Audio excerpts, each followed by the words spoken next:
Hey there, it's David H. Lawrence the 17th, and today I have a real quick but real potent reminder of who your competition is.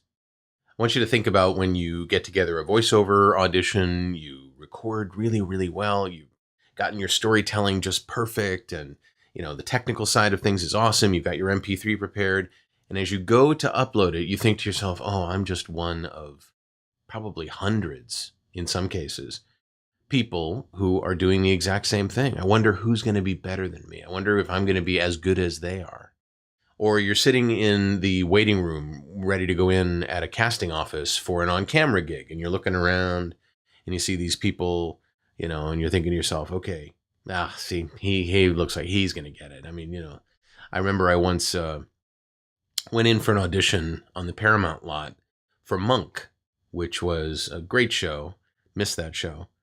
And toward the end, the final few years of the show, they do what they do in a lot of shows. They reward the stars with executive producer titles and money to sort of, an additional reward to what they originally contracted for in terms of a per episode payment. And I remember we were all sitting there for this, I think it was like maybe a 4-scene thing. It was a guest star role. And Tony Shalhoub walked in. Turns out he was going to be directing this particular episode. I knew that from the breakdown, but a lot of people didn't. He walks in and everybody notices him. He says hi to everybody. And then he sees one of the actors that's auditioning. It's a friend of his. And he walks over to him and he goes, "Hey, John." And he puts his arm around him, big hug, goes and he says, "I'll see you guys all in there." We're all going like, apparently John's going to get it. That was the immediate thing that you think, well, if he's got a connection already with the star of the show, who's also directing the episode, he's going to be leaning in favor of him. And, it turns out it wasn't him. I actually watched Monk, and I remembered when the episode started, I'm like, oh, this is the episode I auditioned for. I wonder if John got it. He didn't.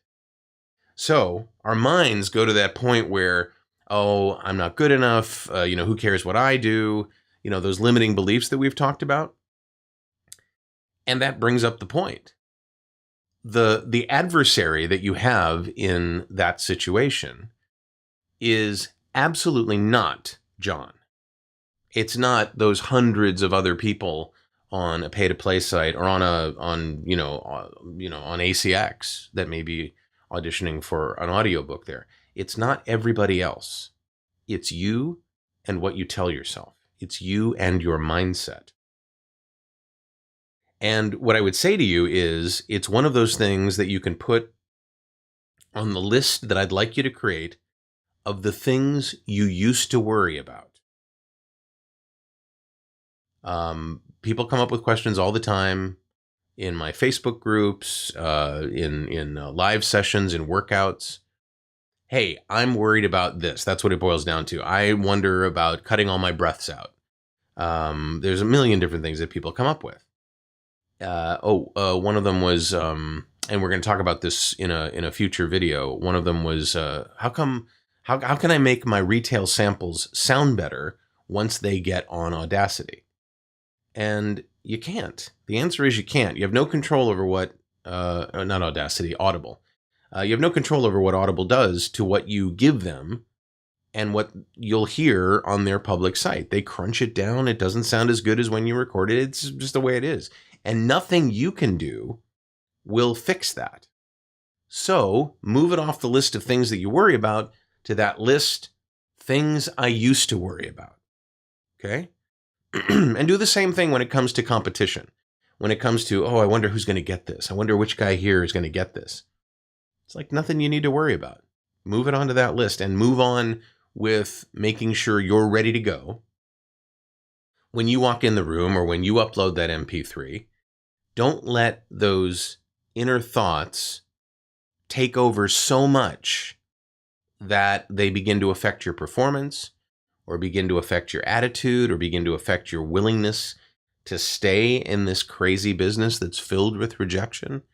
You are, for the most part, your own worst enemy, your own biggest adversary. Not any of those people in the room. in the video the other day where I talked about my heroes experience, every other, and there were like 22 guys that were at this audition. Every single one of them was people, were individuals that I'd seen on television more than once and usually had scared the crap out of me in one way or another. I was clearly not the guy that was going to get that gig. Any one of those guys would have been able to do it, awesome at it. People would have been, oh, I know him, he's creepy. The viewers. And I got it. And I worked 3 years on that show.